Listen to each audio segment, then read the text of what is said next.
ಎಲ್ರಿಗೂ ನನ್ನ ನಮಸ್ಕಾರಗಳು. ವೇದವಸ ವೈಬ್ಸ್ ಚಾನಲ್ಗೆ ಸ್ವಾಗತ ಸುಸ್ವಾಗತ. ಇವತ್ತೇನು ಸ್ಪೆಷಲ್ ಅಂತೀರೇನ್ರಿ?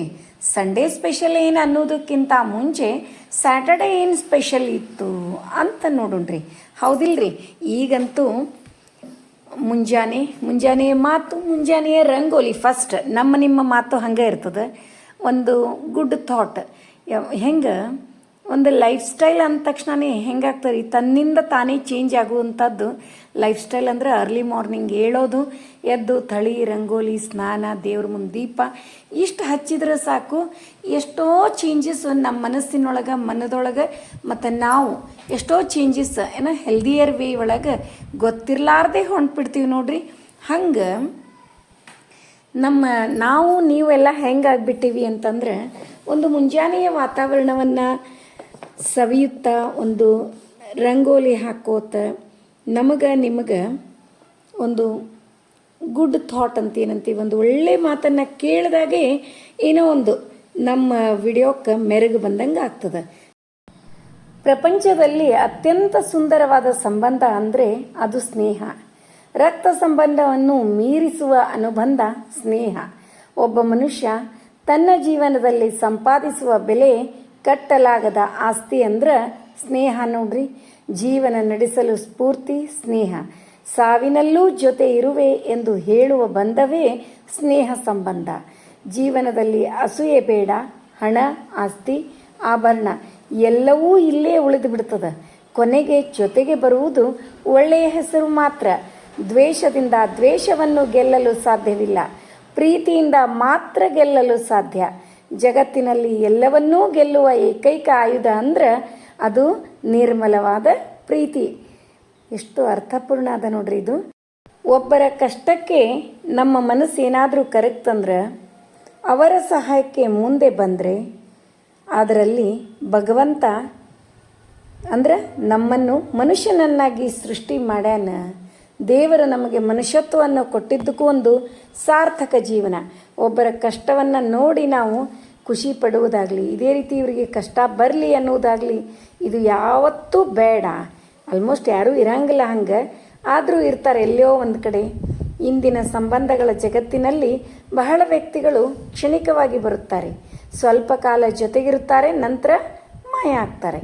ಆದರೆ ಕೆಲವರು ಮಾತ್ರ ತಮ್ಮ ಒಳ್ಳೆಯತನ, ನಿಷ್ಠೆ ಮತ್ತು ಪ್ರೀತಿಯಿಂದ ಜೀವನ ಪೂರ್ತಿ ಉಳಿದುಕೊಳ್ಳುತ್ತಾರೆ. ಹಾಗಾಗಿ ಯಾರೊಬ್ಬರ ಸ್ವಲ್ಪ ಸಮಯದ ಸ್ನೇಹಿತರಾಗುವುದಕ್ಕಿಂತ ಅವರ ಜೀವನದಲ್ಲಿ ಯಾವಾಗಲೂ ನೆನಪಾಗುವ ವ್ಯಕ್ತಿ ಆಗಿರಬೇಕು ನಾವು.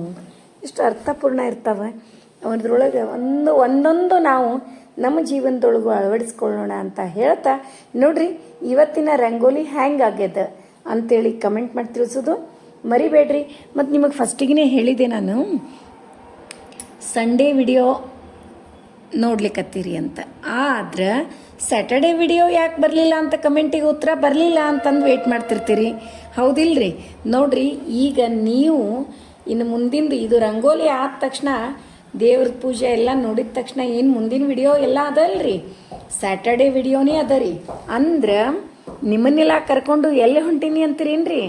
ನಿಮಗೂ ಕೂಡ ಇವತ್ತು ಈ ಅಧಿಕ ಮಾಸದೊಳಗೆ ಹಲಗಣಿ ಹನುಮಪ್ಪನ ದರ್ಶನ ಆಗಲಿ ಮತ್ತು ಮನಗುಳಿ ರಾಯರ ದರ್ಶನ ಆಗಲಿ ಅಂತ ತಿಳ್ಕೊಂಡು ಕರ್ಕೊಂಡು ಹೊಂಟೀನಿ ನೋಡ್ರಿ. ಮನಗುಳಿಗೆ ಹೊಂಟೀವ್ರಿ. ಅಲ್ಲಿ ನಮ್ಮ ಮಾವಶಿ ಇರ್ತಾಳೆ, ಅವರ ಮಗ ಸೊಸಿ, ನಮ್ಮ ಮಾವಶಿ ಕಾಕ ಎಲ್ಲರೂ ಕೂಡಿ 33 ದಂಪತಿಗಳದ್ದು ಅಧಿಕ ಮಾಸದ ದಾನ ಎಲ್ಲ ಇಟ್ಕೊಂಡಿದ್ರಿ. ಹಾಗಾಗಿ ನಮಗೂ ಕೂಡ ಇನ್ವೈಟ್ ಮಾಡಿದ್ರು. ನಾವು ಎಲ್ಲರೂ ಅಲ್ಲೇ ಹೊಂಟೀವಿ ನೋಡ್ರಿ. ಸ್ಕೂಲ್ ಇವತ್ತಂತೂ ಸ್ಯಾಟರ್ಡೇ ಅಂತೂ ಲಘುನೇ ಬಿಡ್ತದ. ಸ್ಕೂಲ್ ಬಿಟ್ಟ ತಕ್ಷಣವೇ 12 ಗಂಟೆಗೆ ಆ ಕಡೆಯಿಂದ ಆ ಕಡೆ ಹೋಗಿ ರಾಯರ ದರ್ಶನ ಮಾಡಿಕೊಂಡು ಊಟ ಎಲ್ಲ ಮುಗಿಸ್ಕೊಂಡು ಮತ್ತು ಹಲಗಣಿ ಹನುಮಪ್ಪನ ದರ್ಶನ ಮಾಡಿಕೊಂಡು ವಾಪಸ್ ಬಿಜಾಪುರಕ್ಕೆ ಬಂದ್ವಿ. ನೋಡಿದ್ರಲ್ಲ, ಇವತ್ತಿನ ರಂಗೋಲಿ ಎಲ್ರಿಗೂ ಇಷ್ಟ ಆಯಿತು ಅಂತ ಅನ್ಕೋತೀನಿ. ಸ್ವಲ್ಪ ಡಿಫ್ರೆಂಟ್ ಆದ ರಂಗೋಲಿ. ಹಾಗೆ ಮುಂಜಾನೆಯ ವಾತಾವರಣ ಸವಿಲಿಕ್ಕತ್ರ ಹೊರಗೆ ನಿಂದಿರ್ಬೇಕು ಅನ್ನಿಸ್ತದ್ರಿ. ಅಷ್ಟು ಶುಭ್ರವಾದ ಅಂತೀವಿ. ಶುಭ್ರವಾದ ಅಂದರೆ ಬೆಳ್ಳಗೆ, ಅದಕ್ಕೆ ಶುಭ್ರವಾದ ಸ್ವಚ್ಛವಾದ, ಅಷ್ಟೇ ಸ್ವಚ್ಛವಾದ ವಾತಾವರಣ ಮುಂಜಾನೆ ವಾತಾವರಣ ನೋಡ್ರಿ. ಫ್ರೆಶ್ ಏರ್ ಅಷ್ಟು ಚಂದ ಇರ್ತದೆ.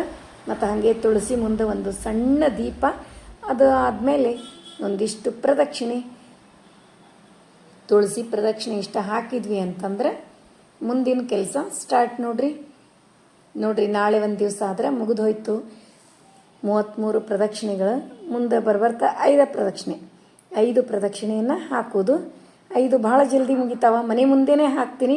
ಅದೇ ಮೊನ್ನೆ ನಿಮ್ಗೆ ಹೇಳಿದ್ನಲ್ಲ, ನನಗೆ ಈಗ ಹೆಂಗೆ ಪ್ರದಕ್ಷಿಣೆ ಹಾಕ್ಲಿಕತ್ತೀನಿ ಹಂಗೆ ಮನೆ ಮುಂದೆ ವೃಂದಾವನ ಪ್ರದಕ್ಷಿಣೆ ಹಾಕುವಂಗೆ ಜಾಗ ಬೇಕು ಅಂತ ನಮ್ಮ ಮನೆಯವ್ರಿಗೆ ಹೇಳತ್ತಿರ್ತೀನಿ.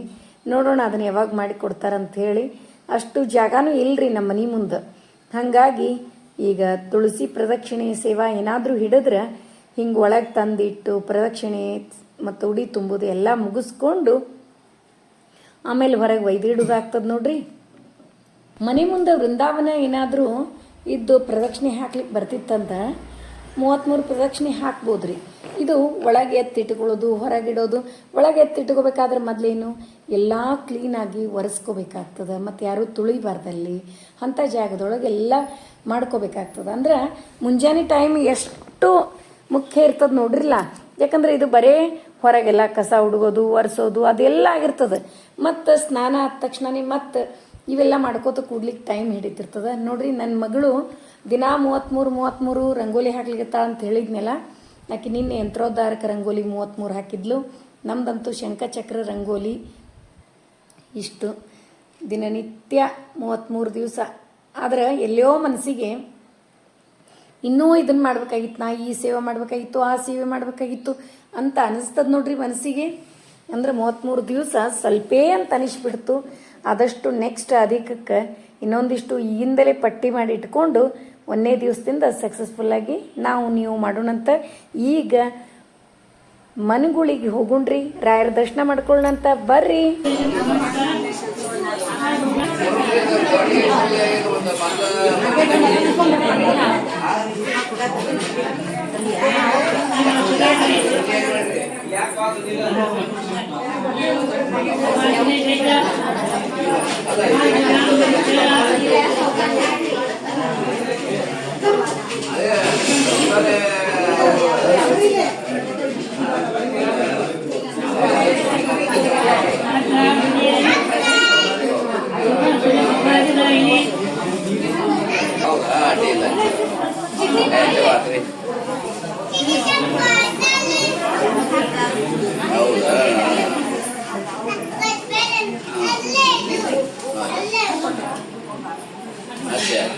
ಓಕೆ ಸರ್, ಓಕೆ ಮಾಡೋಣ, ಮಾಡ್ತೀನಿ.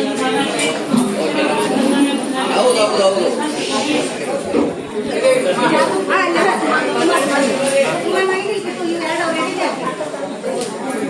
ಹೌದಾ? ಕರಿಬೇಕು ಕೊಡ್ತೀನಿ.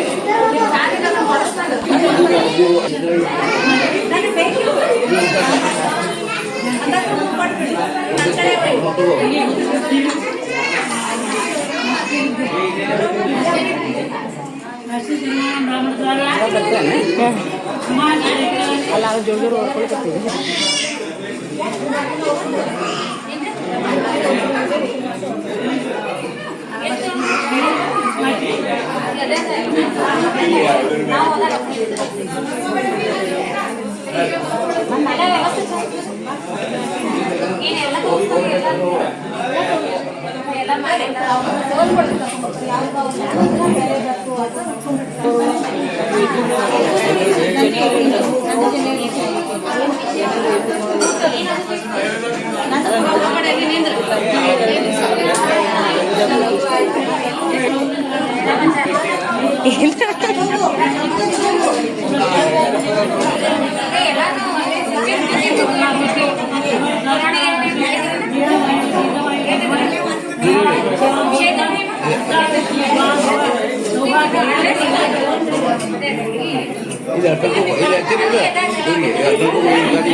ಇಲ್ಲ ಇನ್ನೂ ಬಂದಿಲ್ಲ 22 ಆದ್ಮೇಲೆ ಬರ್ತಾರೆ 22 ಕರೆಸ್ತೀನಿ ಸರ್. ಇವತ್ತು ಬಂದವರು ಊರ್ಲಿಂದೆ ಇಲ್ಲೇ ಬಂದ್ರೆ ಬರೀ ಜಾಣ್ಯ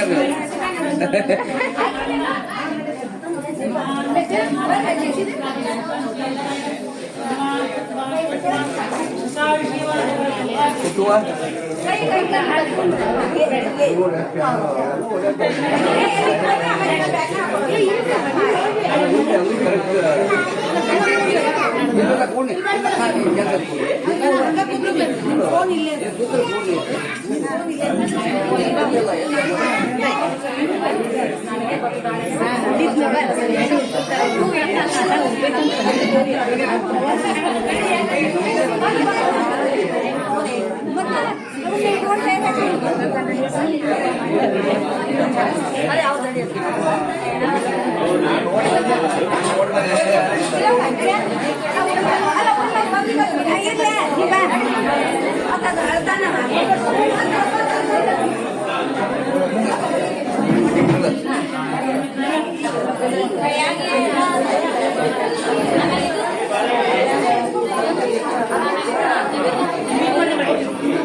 ರೀ ರೀ ರೀ ರೀ ಬರ್ರಿ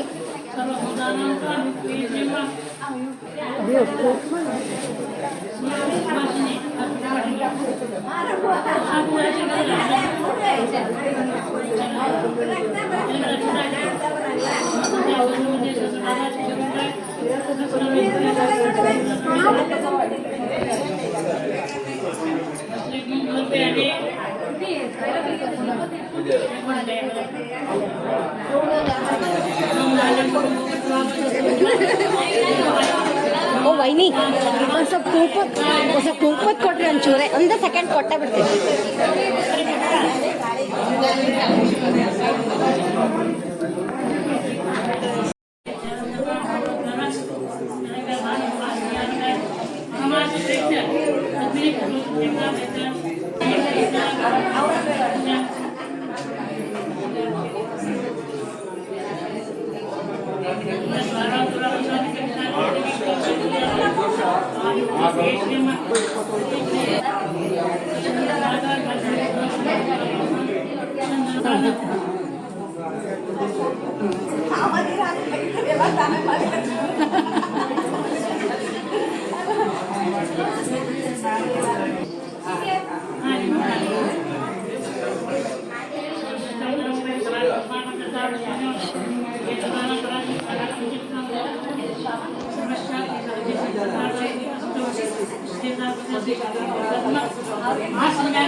ಎಂದಿಗಾದರೂ ಬೃಂದಾವನದಿಂದ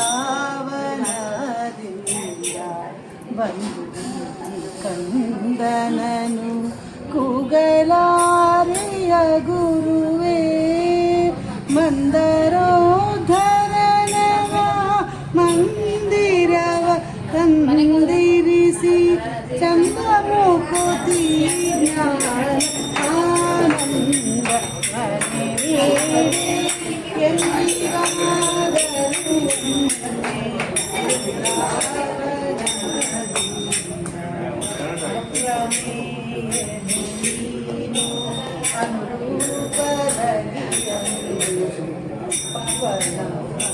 ಆರ್ಯರಿಗೆ ಒಲಿದು ಪ್ರಕಟಗೊಂಡು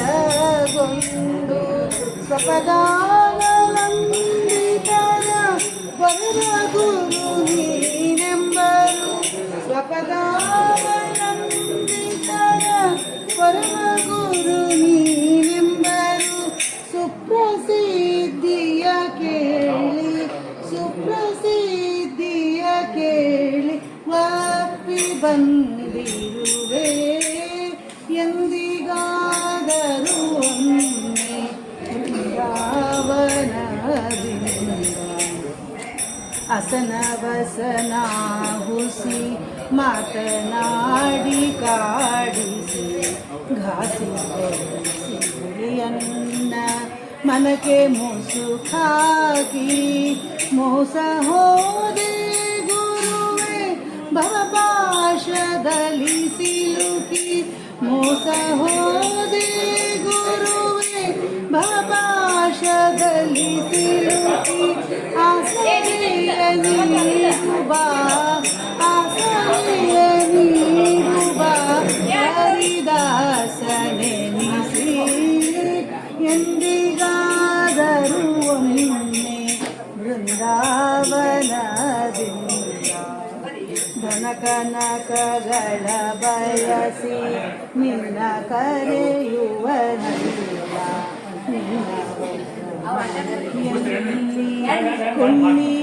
ಕುಣ್ಣಿಯಾಗಿರಿಸೋ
ಮೂರನೇ ಯಾವತ್ತು ಭಗಿನಿ ಮಾಡೋವರು ಇಲ್ಲಿಯವರೆಗೆ ಕಳೆದ ಅಮಾವಾಸ್ಯೆಯಿಂದ ಇಲ್ಲಿವರೆಗೆ ನಿರಾಹಿತವಾಗಿ ಸ್ವಯಂ ಪ್ರೇರಣೆಯಿಂದ ಇಲ್ಲಿ ಬಂದು ತಮ್ಮದೇ ಆಗಿರ್ತಕ್ಕಂಥ ಸೇವೆಯನ್ನು ಸಲ್ಲಿಸಿ ಅವರು ಎಲ್ಲರೂ ಪಾವನರಾಗಿದ್ದಾರೆ.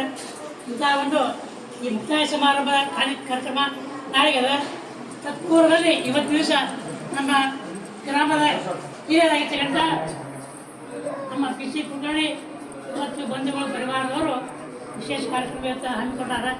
ತಾವೆಲ್ಲರೂ ತಮ್ಮ ವೈಯಕ್ತಿಕ ಎಲ್ಲ ಕೆಲಸಗಳನ್ನು ಬಿಟ್ಟು ಇಲ್ಲಿಗೆ ಆಗಮಿಸಿ ಈ ಪುಣ್ಯ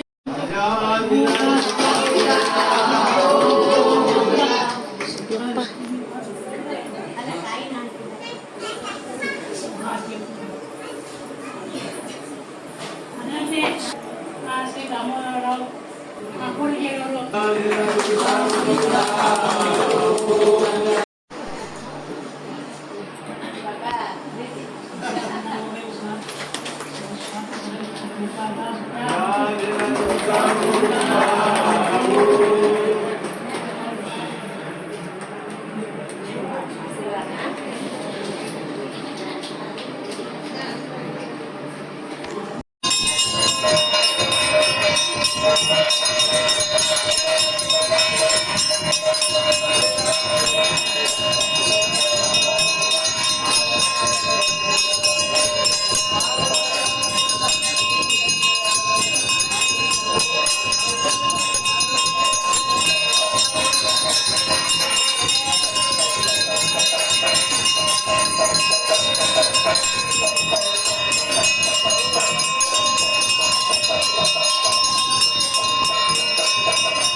ಯಾವಾಗ ಆಕಿನ ಎಕ್ಸಾಮ್ಸ್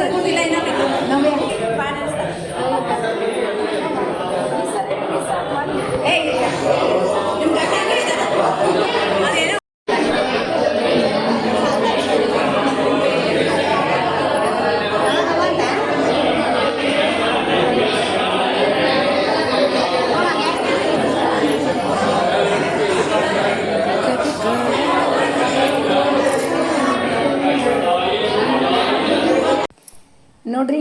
ಇಷ್ಟೆಲ್ಲ ಆದ ಕೂಡಲೇ ಮಹಾಪ್ರಸಾದ ತೀರ್ಥ ಪ್ರಸಾದ ಆಯಿತು ಅಂತಂದ್ರೆ ಮುಂದೆ ಊರಿನ ಕಡೆ ಹಾದಿ ಹಿಡಿಯೋದು ಅಷ್ಟೇ. ಹೋಗಬೇಕಾದ್ರೆ ಮತ್ತು ಅಷ್ಟರೊಳಗೆ ಒಂಚೂರು ನಮ್ಮ ಅಣ್ಣ ಎಲ್ಲ ಬಂದಿದ್ರಲ್ರಿ, ಅಷ್ಟರೊಳಗೆ ಒಂಚೂರು ಚೇಂಜಸ್ಸು. ಅಧಿಕ ಮಾಸದೊಳಗೆ ಹಲಗಣಿ ಹೆಣ್ಮಪ್ಪನ ದರ್ಶನ ಮಾಡ್ಕೊಳ್ಳೋಣ ಅಂತ ತಿಳ್ಕೊಂಡು ಊಟ ಎಲ್ಲ ಮುಗಿಸ್ಕೊಂಡು ಬಿಜಾಪುರಕ್ಕೆ ಬರಬೇಕಾದ್ರೆ, ಅಂದರೆ ಬಿಜಾಪುರಕ್ಕೆ ಬಂದ ಮುಂದೆ ಹೈವೇದಿಂದ ಆ ಕಡೆನೇ ಹಲಗಣಿ ಹೆಣ್ಮಪ್ಪಗೆ ಹೋಗಿ ಹೆಣ್ಮಪ್ಪನ ದರ್ಶನ ಮಾಡಿಕೊಂಡು, ನೀವು ಕೂಡ ಹಲಗಣಿ ಹೆಣ್ಮಪ್ಪನ ದರ್ಶನ ಮಾಡ್ಕೊಳ್ರಿ. ಇಷ್ಟೆಲ್ಲ ಆದ ಕೂಡಲೇ ವಾಪಸ್ ಮನೆಗೆ ಬಂದ್ವಿ ನೋಡ್ರಿ. ಇವತ್ತಿನ ವಿಡಿಯೋ ಎಲ್ರಿಗೂ ಇಷ್ಟ ಆಯಿತು ಅಂತ ಅನ್ಕೋತೀನಿ, ಎಲ್ರಿಗೂ ನೆಮ್ಮದಿಯನ್ನು ತಂತು ಅನ್ಕೋತೀನಿ. ಯಾಕಂದರೆ ಒಂದು ಫಂಕ್ಷನ್ ನೋಡಿದ್ದು ಖುಷಿ ನಿಮಗೂ ಕೂಡ ಅದ್ರ ಸಲುವಾಗಿ ಒಂದಿಷ್ಟು ಕ್ಲಿಪ್ಸನ್ನು ಮಾಡಿಕೊಂಡು ನಿಮಗೂ ಕೂಡ ಅಪ್ಲೋಡ್ ಮಾಡಿದೆ. ಇವತ್ತಿನ ವಿಡಿಯೋ ಇಷ್ಟ ಆಯ್ತಲ್ರಿ? ಮತ್ತೆ ಮುಂದಿನ ವಿಡಿಯೋದಲ್ಲಿ ಸಿಗೋಣ. ಧನ್ಯವಾದಗಳು.